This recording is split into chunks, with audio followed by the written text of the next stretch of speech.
Y bueno,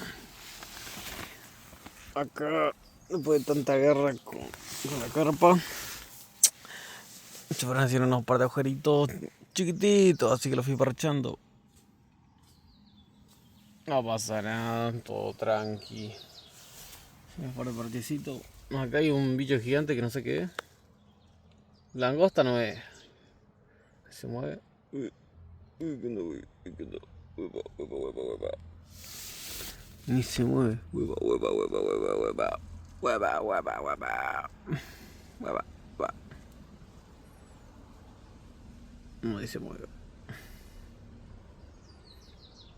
Capaz que está durmiendo, lo remolesté. Bueno, y afuera tengo todo el quilombo. Pero bueno, tranqui. Ve cómo queda esto. Porque se viene una re lluvia. Ay, mandé un re nylon gigante ahí arriba. Para que no me pegue de lleno en la carpa y haga un re quilombo, o sea. Me va a dejar dormir. Y bueno, de paso no salpica tanto. Igual esto aguanta 30 milímetros, así que es un montón. Y está pronosticado 20. Así que no sé qué va a pasar.